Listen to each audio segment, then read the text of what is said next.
کیا کمال کی کتاب ہے قرآن پاک، کیسا کلام اللہ ہے جو ہمیں دنیا میں زندگی کیسے گزارنی ہے، فیملی لائف کیسے گزارنی ہے، کاروبار میں کیا احتیاطیں کرنی ہے، عوام میں کیسے رہنا ہے، اللہ کی رضا والے کام کیسے کرنے ہیں، جنت کی تیاری کیسے کرنی ہے، سب کچھ قرآن میں موجود ہے۔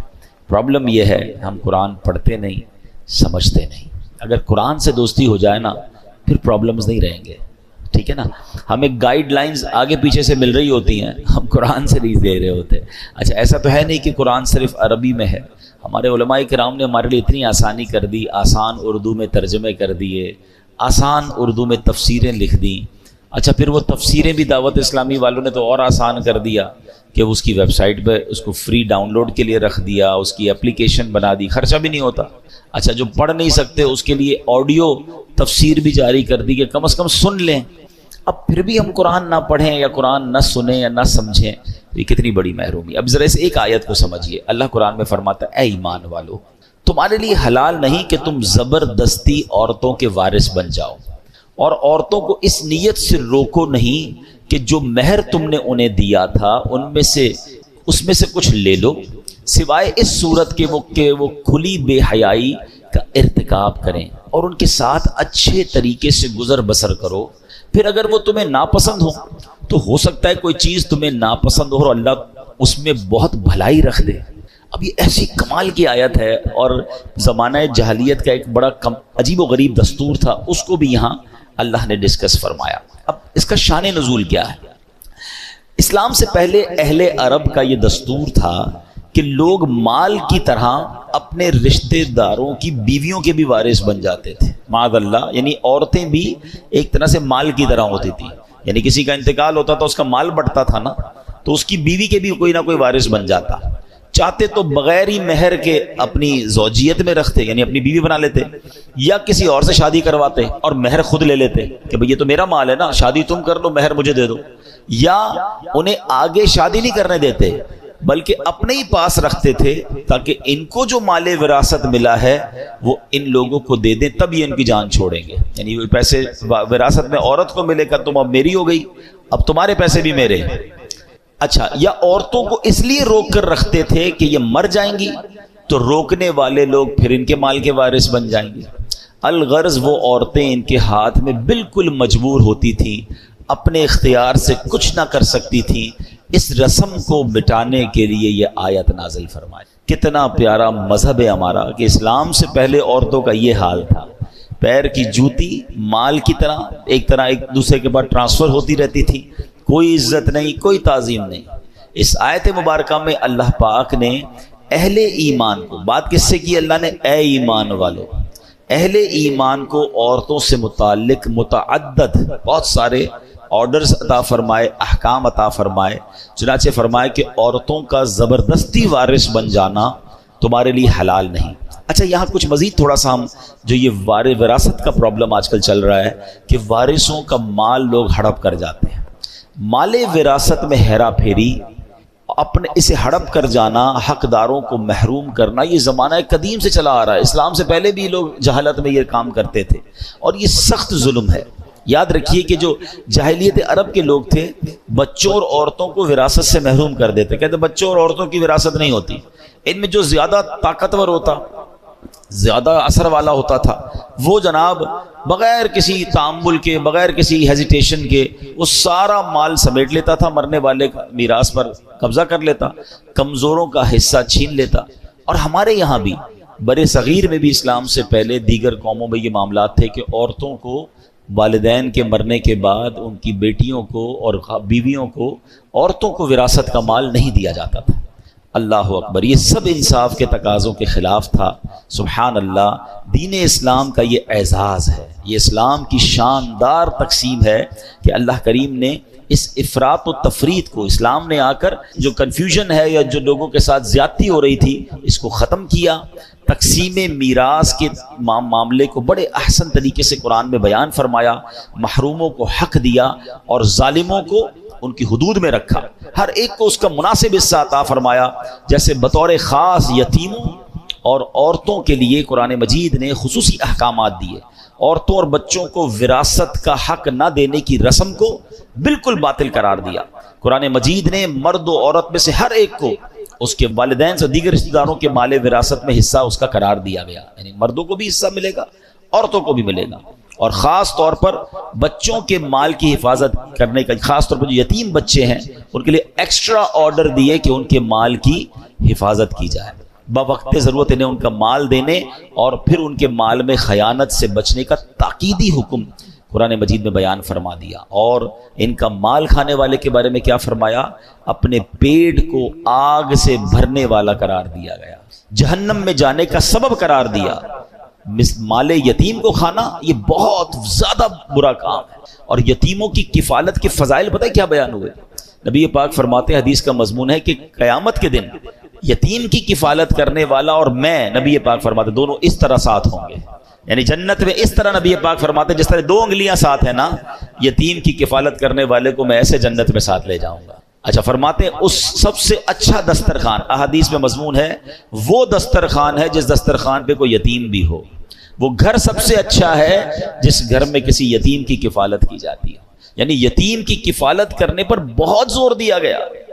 مگر آج بھی وہ زمانہ جاہلیت تھا کہ جب اسلام سے پہلے یہ کام ہوتا تھا، مگر آج بھی یہ خبریں ملتی ہیں کہ بیچارے یتیم ہوتے ہیں، والد کا انتقال ہو گیا، بچے چھوٹے ہیں، رشتہ داروں نے مل کر اس یتیم کا مال ہی ہڑپ کر لیا۔ بچوں کو تو پتہ ہی نہیں ہوتا کہ ہمارے ماں باپ نے کیا چھوڑا ہمارے لیے، ہڑپ کر لیا جاتا ہے۔ بہنوں کا حق نہیں دیا جاتا۔ اچھا، بھائیوں میں بھی یہ ہوتا ہے کہ جو زیادہ طاقتور ہوتا ہے، بڑا بھائی ہوتا ہے، چھوٹے بھائی باقی ہوتے ہیں، وہ تمام بھائی بہنوں کا حق دبا لیتا ہے، کوئی تقسیم نہیں ہوتی ہے، پتہ ہی نہیں ہوتا والد صاحب نے کیا چھوڑا، ماں نے کیا چھوڑا۔ اے میرے پیارے اسلامی بھائیوں، یاد رکھیے یہ وارثوں کا حق دبانا یہ حرام، یہ جہنم میں لے جانے والا کام ہے۔ اور ہم نے کئی ایسے واقعات دیکھے ہیں کہ والدین کے جانے کے بعد بھائیوں میں پھر لڑائیاں ہوتی ہیں، فیملی ٹوٹ پھوٹ کا شکار ہو جاتی ہے۔ یہ پیسہ کتنی خراب چیز ہے کہ زندگی بھر ساتھ رہنے والے بھائی خون کے پیاسے ہو جاتے ہیں۔ یہاں ایک اور بڑا پرابلم یہ ہے کہ دین سے دوری ہے، شریعت کے معاملات نہیں پتہ ہے۔ اچھا، کچھ بہنوں کی طرف سے بھی ایسی، ابھی پچھلے دنوں ایک خاندان میں جھگڑا چل رہا ہے، والد صاحب، اب عجیب بات دیکھیں، کلفٹن یعنی اس اچھے ایریا میں رہنے والے لوگ ہیں، کروڑوں روپے چھوڑ کر گئے ہیں، مگر بھائی بہنوں میں ایسا ڈسپیوٹ ہے کہ جناب کسی کو وراثت نہیں ملی ہے۔ اچھا، وراثت نہیں مل رہی، پراپرٹی بک نہیں رہی، انہی کے بچوں کو میں نے دیکھا کہ بیچارے وہ رکشا چلا رہے ہیں، اور جناب وہ کروڑ پتی ماں باپ کے بیٹے ہیں اور کھانے پینے کے لیے کچھ نہیں، علاج کے پیسے نہیں ہیں۔ ایک بار مجھے کوشش کرنے کا موقع ملا، میں نے کہا بھائی جب ماں باپ اتنے چھوڑ کر گئے ہیں، سب بھائی بہن بیٹھے ہیں اور تقسیم کر لے۔ تو پتہ بہنوں کی طرف سے کیا پیغام آیا کہ ہم جناب شریعت کے حکم کو نہیں مانتے ہیں، عورت کو بھی ہم پورا حصہ لیں گے اور بھائی کو بھی پورا حصہ ملنا چاہیے۔ اب یہ حال ہو گیا ہے، کہیں عورت زیادتی کر رہی ہے، کہیں مرد زیادتی کر رہے ہیں، زیادہ تر مردوں کی طرف سے زیادتی سامنے آتی ہے۔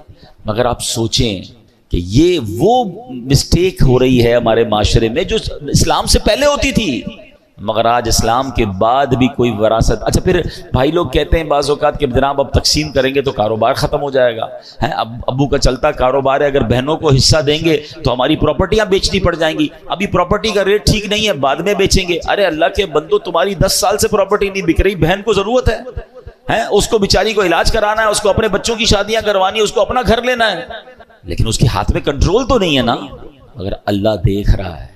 جس کا جو حق ہے وہ وقت پر دیجیے۔ اور یہ والدین کا بھی ہمیں تھوڑا سا اس میں ایک کردار ادا کیجیے، جو والدین حیات ہیں۔ دیکھیں، یہ ماں باپ کی ذمہ داری ہے نا کہ بچوں کو ایجوکیٹ کریں۔ ہمارے یہاں اصل میں بات نہیں کرتا کوئی کہ یار ابھی سے اپنے مرنے کی بات کیوں کریں، بھائی ابھی کر لینا، بعد میں یہی بچے آپ کے لڑیں گے۔ جن ماں باپ نے زندگی میں بچوں کی اچھی تربیت کی، مرنے کے بعد وہ سارے بچے جڑے ہوئے ہیں، محبت سے پیار سے بھائی بہن رہ رہے ہیں، اور جہاں بتایا ہی کچھ نہیں، سمجھایا ہی کچھ نہیں، وہاں ہم نے گھروں میں لڑائیاں دیکھی ہیں۔ اچھے خاصے گھرانے کے بچے آپس میں ایک دوسرے کا گریبان پکڑ رہے ہیں کیونکہ بھائی ابو نے یہ کہا تھا، امی نے یہ کہا تھا۔ اچھا، ایک اور مسٹیک بھی کرتے ہیں ماں باپ، چلیں یہ بات بھی میں کر لوں، وہی بات دین سے دوری ہے۔ بھائی مثال کے طور پہ ماں کسی بچی کے گھر پہ گئی اور جا کر کہہ دیا بیٹا مرنے کے بعد جو ہے نا میرا سونا جو ہے نا وہ تم نے لے لینا ہے۔ ابو کسی بیٹے کے گھر پہ گئے، کہا بیٹا وہ جو میں انتقال ہو جائے نا میرا پلاٹ تم نے لے لینا، یہ تمہارا ہے یہ پلاٹ۔ اچھا، کسی بیٹے کو کہہ دیا یہ گھر تمہارا ہے، کسی کو کہہ دیا فلاں چیز تمہاری، بتایا کسی کو نہیں، خود دنیا سے چلے گئے۔ اب ایک بچہ کہہ رہا امی نے مجھے یہ کہا تھا، ابو نے مجھے یہ کہا تھا۔ او اللہ کے بندوں، اگر آپ نے کوئی ایسی وصیت کرنی بھی ہے تو سارے بچوں کو جمع کریں, ایک پیپر بنائیں نا, اور بتائیں کہ میرے مرنے کے بعد پہلے تو تقسیم شریعت کے مطابق ہو سکتی ہے. ایسا نہیں ہو سکتا کہ آپ کسی بچے کا حق کم کر دیں, کسی کا زیادہ کر دیں. جو شریعت نے کہا ہے اس کے مطابق آپ سب کو بٹھا کے سمجھا دیں اور سب بتا دیں, کوئی حرج نہیں ہے. زندگی میں وصیت لکھنا سنت ہے, اچھا کام ہے, تو وصیت کریں. بلکہ یہاں تو میں ایک اور مشورہ دوں گا کہ شریعت نے ہمیں یہ بھی اجازت دی ہے کہ ہم اپنے مرنے کے بعد ہمارے مال کا کم از کم زیادہ سے زیادہ 1/3 1/3 جو ہے وہ ہم کسی اچھے کام میں وصیت کر سکتے ہیں. تو اگر اللہ نے آپ کو زیادہ مال دیا ہے تو آپ یہ بھی وصیت کریں کہ بھئی میرے مرنے کے بعد مثال کے طور پہ آپ کے مال کا 30%, 20%, 25% کسی صدقہ جاریہ والے کام میں کیا جائے, باقی بچوں میں شرعی حساب سے تقسیم ہو جائے. اگر یہ وصیت آپ کر جاتے ہیں تو فائدہ کیا ہوگا کہ اگر آپ کے مرنے کے بعد آپ کا جتنا بھی سرمایہ ہے اس کا 20-25% آپ ہی کے لیے خرچ ہو جائے, آپ کے مرنے کے بعد آپ کے لیے صدقہ جاریہ ہو جائے, کوئی مسجد, کوئی مدرسہ, کوئی کنواں, کوئی یتیم خانہ, بہت سارے صدقہ جاریہ کے کام ہیں. آپ کو جو پسند آتا ہے, کسی اچھی تنظیم کو آپ کو لگتا ہے کہ یار یہ لوگ اچھا کام کرتے ہیں, ان کو دے دینا, یہ میرے لیے صدقہ جاریہ کا کام کریں گے, تو آپ کے تو وارے نیارے ہو جائیں گے. لیکن کلیئر کر کے جائیں, جھگڑا چھوڑ کے نہ جائیں. اور میں آج دوبارہ, اللہ کرے میری یہ بات ان لوگوں تک پہنچے, بہت سارے میسیجز آتے ہیں بہنوں کی طرف سے آتے ہیں کہ ہمارے بھائی ہمارا حق نہیں دے رہے, وہ بیچاریاں کیا کریں, اپنے بھائیوں سے کیسے لڑیں. خدا کے واسطے خدا کا خوف کریں وہ لوگ کہ جو وراثت دبا کے بیٹھے ہیں, جو جن کا حق ہے وہ انہیں نہیں دے رہے. یہ حق تمہیں برباد کر دے گا. وہ بہن تو بیچاری کچھ نہیں کہہ پائے گی, مگر اللہ تو دیکھ رہا ہے نا. جو یتیم کا مال ہے وہ بھی پورا ادا کریں. اگر یتیموں کا مال ہے اور بچے چھوٹے ہیں, ان کو آپ ابھی نہیں دے سکتے, تو علماء کرام کے پاس جائیں, وہ آپ کو طریقہ بتائیں گے کہ ان کا مال کیسے محفوظ کریں, کیسے ایسی جگہ ترکیب بنائیں کہ جب یہ بڑے ہوں تو ان کو پورا پورا مال ان کا ملے. یہ ذمہ داری ہے. اور یہ اپنے بارے میں سوچیں کہ اگر میرا انتقال ہو جائے اور میرے بچے چھوٹے ہوں اور میرے چھوٹے بچوں کا کوئی مال دبا جائے تو کتنی تکلیف ہوگی. تو آج کسی کے بچوں کا کوئی مال دبا رہا ہے, وہ سوچے کل تمہارے بچوں کے ساتھ ایسا نہ ہو جائے.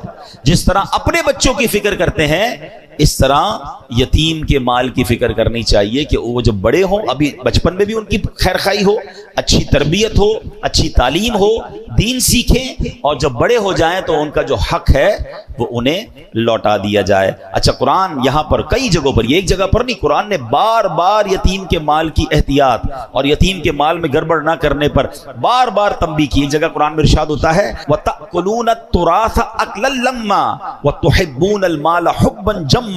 قرآن کہتا ہے اور میراث کا سارا مال جمع کر کے کھا جاتے ہو اور مال سے بہت زیادہ محبت رکھتے ہو. قرآن تنبیہ کر رہا ہے, سمجھا رہا ہے, اور بار بار کہیں آگ میں جلنے کے بارے میں بتایا جا رہا ہے. وراثت کا مال کھاؤ گے تمہارے لیے آگ بن جائے گا, جہنم میں لے جانے کا سبب ہوگا. تو یہ نہ سوچیں کاروبار کا کیا ہوگا, یہ نہ سوچیں کہ پراپرٹی کا ریٹ کم ہے. جس کا جو حق ہے اس کو دے دیں, اپنے سرمایہ میں کام کریں, اللہ اس میں برکت ڈال دے گا. یہ الگ بات ہے کہ بہنیں کہتی ہیں کہ ٹھیک ہے کاروبار چل رہا ہے, پراپرٹی ہے, جب اچھا ریٹ آ جائے تب. اگر کہتے ہیں نا آپس میں رضامندی سے ڈیلے ہو رہا ہے پھر کوئی پرابلم نہیں ہے, مگر کلیئر تو کر دینا کہ یہ آپ کا حصہ ہے, یہ آپ کا حصہ ہے, یہ آپ کا ہے. آپ بتائیں کیا کرنا ہے, پراپرٹی یا کاروبار میں سے نکال کے دے دوں, یا آپ کہیں تو ساتھ مل کر چلتے ہیں, تو پھر کوئی ایگریمنٹ کر لیں. آج بھائی بہن زندہ ہیں, کل کسی کا انتقال ہو جائے گا, ان کے بچوں کو کیسے پتا چلے گا کہ ہمارے والدین کا کیا حصہ تھا. جتنا کلیئر کر کے, جتنا واضح کر کے چلیں گے, اتنا انشاءاللہ خاندان میں جھگڑا نہیں ہوگا. آپ یقین کریں, میں ان بھائی بہنوں کو ایک پیغام دینا چاہتا ہوں, ماں باپ چلے گئے نا, ان کی روح خوش کرنی ہے, کبھی آپس میں لڑائی مت کرنا, جڑ کے رہنا, مٹھی بن کے رہنا, وہ ہمیشہ راضی رہیں گے. یہ جو پیسوں کے لیے لڑتے ہیں, الگ ہو جاتے ہیں, ایک دوسرے کا منہ نہیں دیکھتے, سوچو قبر میں کتنی تکلیف ہوتی ہوگی. تو کلیئر کر لیں. بھائیوں, بڑے بھائیوں کو چاہیے تھوڑا دل بڑا کر لیں, تھوڑا بہن کو زیادہ چلا جائے کوئی بات نہیں, وہ بہن یہ میری بہن ہے اور میرا خون ہے. ایک ایک روپے کے لیے, تھوڑے تھوڑے پیسوں کے لیے بھائی بہن لڑ رہے ہوتے ہیں. اسلام یہ نہیں چاہتا, شریعت نہیں چاہتی. اللہ کرے کہ یہ بات سمجھ آ جائے, اور جس کا جو حق ہے وہ اسے ہمیں دے دینا چاہیے. سرکار دو عالم علیہ الصلوۃ والسلام کی ایک حدیث سنیں. اللہ کے نبی فرماتے ہیں من قطع میراث وارثہ قطع اللہ میراثہ من الجنۃ یوم القیامہ. اللہ کے حبیب فرماتے جو شخص اپنے وارث کی میراث کاٹے گا, اللہ تعالیٰ قیامت کے دن جنت سے اس کی میراث کاٹ دے گا. کر لو جو کرنا ہے, قبضہ کر لیا ہے بہن کے مال پر, یتیم کے مال پر, کوئی کچھ کر نہیں سکتا. ارے کل جنت میں جانے سے روک دیے گئے تو کیا کرو گے؟ کتنے دن جینا ہے اس مال کے ساتھ اس دنیا میں؟ تھوڑے سال تو رہ گئے, پھر سب نے جانا ہے.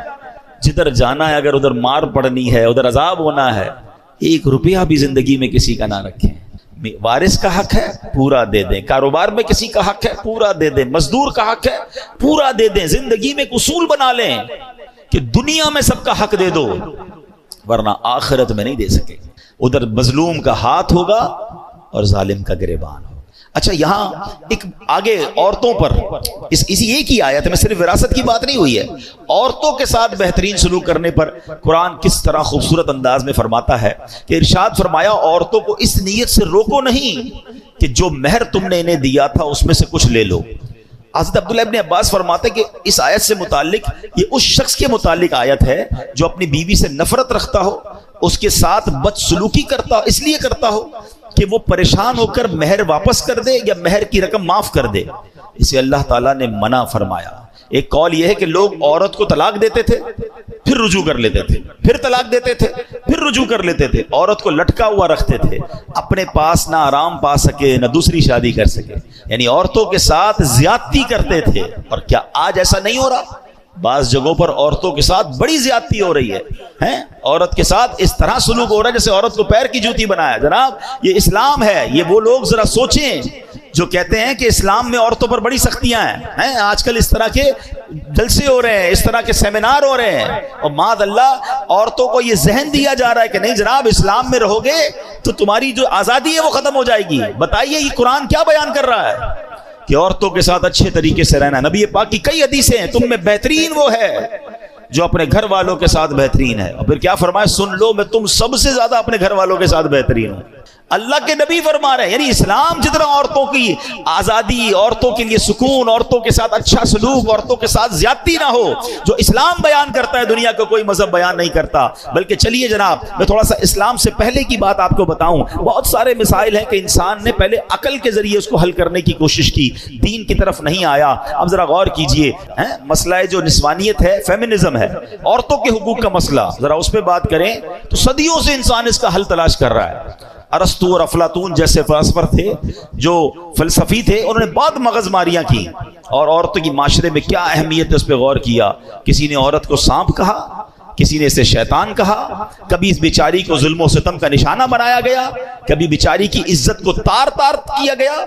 آج دیکھ لیں ترقی یافتہ دور کی مثال دیکھیں، یہ عقل پرست دین بیزار غیر مسلم انہوں نے عورت کو صرف ایک اشتہار بنا کے رکھ دیا ہے. یہ غور کیجئے نا، دنیا کے ہر اشتہار میں آپ کو عورت نظر آئے گی. یہ عورتوں کو بھی سمجھ نہیں آتی کہ ہم کیا یہ کھلونا ہے؟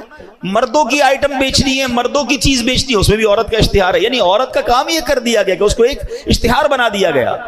صرف دین اسلام ہے جو بتاتا ہے اگر عورت بیٹی ہو تو رحمت ہوتی ہے، بہن ہو تو عزت ہوتی ہے، ماں ہے تو اس کے قدموں تلے جنت ہوتی ہے، بیوی بن کر گھر میں آ جائے تو آدھا ایمان محفوظ ہو جاتا ہے.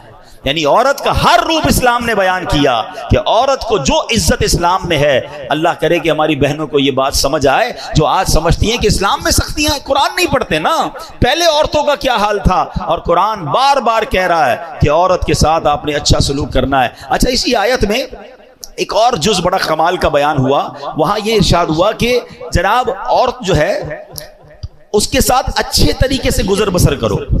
اب بعض اوقات کیا ہوتا ہے کہ ہمارے یہاں ایک تو اچھے طریقے سے گزر بسر نہیں کر رہے ہوتے، نہ کھانا پراپر دے رہے ہیں، نہ لباس دے رہے ہیں، بلکہ زیادتی کر رہے ہیں. اور جناب بعض اوقات تو شوہر فرعون بن کے گھوم رہا ہوتا ہے اور عورت کو کبھی مار رہا ہے. وہ کیسا مرد ہے جو عورت پر ہاتھ اٹھاتا ہے؟ یہ کون سی جمع مردی ہے کہ عورت پر ہاتھ اٹھایا جا رہا ہے؟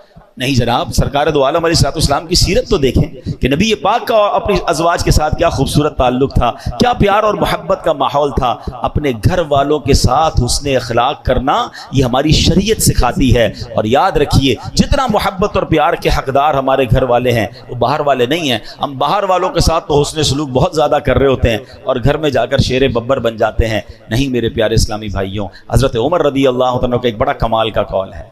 کیا فرماتے ہیں؟ بندہ گھر کے باہر مرد بن کر رہے اور گھر میں جائے تو گھر والوں کی طرح بچہ بن جائے. گھر میں ایک گھر کا ممبر بن کے رہے. ہم گھر میں جا کے مردانگی دکھا رہے ہوتے، گھر میں آفیسر بن جاتے ہیں. نہیں جناب، گھر والے پیار کے جو ہے وہ متمنی بھی ہیں اور ان کا حق بھی ہے. اب یہاں ایک اور قرآن کہتا ہے کہ اگر تمہیں وہ ناپسند ہو تو ہو سکتا ہے کہ کوئی چیز تمہیں ناپسند ہو اور اللہ اس میں بہت بھلائی رکھ دے. یہ آخری بات ہے. اس آیت کا جو آخری جز ہے وہ بڑے کمال کا ہے کہ مثال کے طور پہ عورت آپ کے گھر میں آ گئی، اس کی کوئی بد زبانی ہے یا جناب اس کی خوبصورتی آپ کو پسند نہیں ہے، اس کے معاملات آپ کو کچھ کوئی ایسی چیزیں جو آپ کو پسند نہیں ہے، تو قرآن کیا کہتا ہے؟ اللہ ہو سکتا ہے اس میں اللہ نے کوئی اور بھلائی رکھ دی ہو. بعض اوقات عورت پسند نہیں ہے مگر انسان طلاق دینے میں جلدی نہ کرے. علماء کہتے ہیں ہو سکتا ہے اس سے تمہیں کوئی نیک اولاد ملنے والی ہو جو تمہاری آنکھوں کا سرور بن جائے، تمہاری مغفرت کا ذریعہ بن جائے. اچھا، یہاں اسی بات کو قرآن نے ایک اور بڑے کمال کے انداز میں بیان کیا ہے. یقین کریں پیارے اسلامی بھائی، جس دن آپ یہ آیت سمجھ گئے نا، ہماری زندگی کے بہت سارے پرابلم یہ ہے کہ ہم فیصلہ بہت جلدی کرتے ہیں. نہیں جناب اس کے ساتھ رشتہ نہیں چلے گا، نہیں جناب اس سے دوستی نہیں چلے گی، نہیں جناب یہاں میرا کام نہیں چلے گا، میں اس کام کو چھوڑ رہا ہوں. نہیں، قرآن کیا کہتا ہے اب ذرا سنیے گا. یہ آیت دل کے اندر بٹھا لیجئے، آپ کے بہت سارے پرابلم سالو ہو جائیں گے. سورہ بقرہ کی آیت نمبر 216 ہے، اس کا جز پڑھ رہا ہوں. وَعَسَىٰ أَن تَكْرَهُوا شَيْئًا وَهُوَ خَيْرٌ لَكُمْ. قرآن کہتا ہے تمہیں کوئی چیز ناگوار ہو رہی ہے اور قریب ہے کہ کوئی بات تمہیں ناپسند ہو حالانکہ وہ تمہارے حق میں بہتر ہو. وَعَسَىٰ أَن تَكْرَهُوا شَيْئًا وَهُوَ خَيْرٌ لَكُمْ. تمہیں تو ناگوار لگ رہی ہے مگر تمہیں نہیں پتا یہی تمہارے لیے خیر ہو سکتی ہے. پھر فرمایا وَعَسَىٰ أَن تُحِبُّوا شَيْئًا وَهُوَ شَرٌّ لَكُمْ. اور فرمایا قریب ہے کہ کوئی بات تمہیں پسند آ جائے حالانکہ وہ تمہارے حق میں بری ہو. بعض اوقات ہمیں بڑے سمجھاتے ہیں، ماں باپ سمجھاتے ہیں مت کرو، علماء کہتے ہیں یہ حرام کام ہے، ہم کہتے ہیں بڑا اچھا، دل بڑا لگ رہا ہے، بڑا مزہ آ رہا ہے، شریعت منع کر رہی ہے، پسند ہے. قرآن کیا کہہ رہا ہے؟ تمہیں پسند ہے مگر وہی تمہارے لیے بری ہو سکتی ہے. مگر اس کے جو آخری جملہ ہے نا، قرآن آیت کا جو آخری حصہ ہے، ہائے ہائے، اللہ فرماتا ہے، فرمایا واللہ یعلم وانتم لا تعلمون، اور اللہ جانتا ہے اور تم نہیں جانتے. یہ بات یاد کر لو. مجھے لگ رہا ہے کہ یہ بہت اچھا ہے. ابھی اگر یہ آیت یاد رہے نا تو مثال کے طور پہ کوئی چیز ہمیں پسند بہت ہی نہیں ہوئی، نہیں ملی، سودا نہیں ملا، ڈیل نہیں ملی، کاروبار نہیں ہوا، رشتہ نہیں ہوا، پسند کی چیز تھی نہیں ملی، دل کو منا لو نا یہی میرے لیے اچھی نہیں ہوگی، جبھی تو نہیں ملی نا، اللہ نے نہیں دی. اللہ جانتا ہے، میں نہیں جانتا. واللہ یعلم وانتم لا تعلمون، اللہ جانتا ہے اور تم نہیں جانتے. اور بعض اوقات کوئی چیز بہت زیادہ بری لگ رہی ہے، یار یہ کیوں آ گئی میرے ساتھ، یہ زندگی میں کیوں ہو گیا. تو قرآن کیا کہہ رہا ہے؟ وَعَسَىٰ أَن تَكْرَهُوا شَيْئًا. اور فرمایا کہ کوئی بات تمہیں ناپسند ہے، آگے کیا فرمایا؟ ہوا خیر لکم، وہی تمہارے لیے بہتر ہے. تو ہم نہیں جانتے، اللہ بہتر جانتا ہے. تو زندگی میں ریگریٹس کو کم کیجئے، ٹینشنز کو کم کیجئے، اللہ کے فیصلوں پر بھروسہ کیجئے. اگر فیملی میں کہیں شادی ہو گئی ہے، اب جناب فیملی بن گئی ہے تو جلدی نہ کیجئے فیصلہ کرنے پر. آج کل تو جناب طلاق کا ریشیو اتنا بڑھ گیا ہے، ادھر شادی تھوڑے مہینوں بعد کہتے طلاق ہو گئی. ارے بھائی کچھ تو ٹائم دیتے رشتے کو. چلے میں ایک آخری بات نوجوانوں سے کہہ لیتا ہوں، جو بزرگ ہیں میری بات سمجھ جائیں گے، جن کی شادی کو 25-30 سال ہو گئے ان کو میری بات جلدی سمجھ آئے گی. یہ نوجوانوں کو نہیں آتی سمجھنا، میرے پاس تو آتے ہی رہتے لوگ، کہتے ہیں عبدالحبیب بھائی بہت پریشان. کیا ہوا بھائی؟ بڑی دعاؤں سے شادی کی، شادی کے بعد گھر میں جھگڑے اتنے، ماں کو بیوی پسند نہیں، بیوی کو ماں پسند نہیں، ماں کو سمجھاؤ تو بیوی ناراض، بیوی کو سمجھاؤ تو ماں ناراض. میں تو پریشان ہو گیا شادی کر کے، میں ختم کر رہا ہوں، طلاق دے رہا ہوں.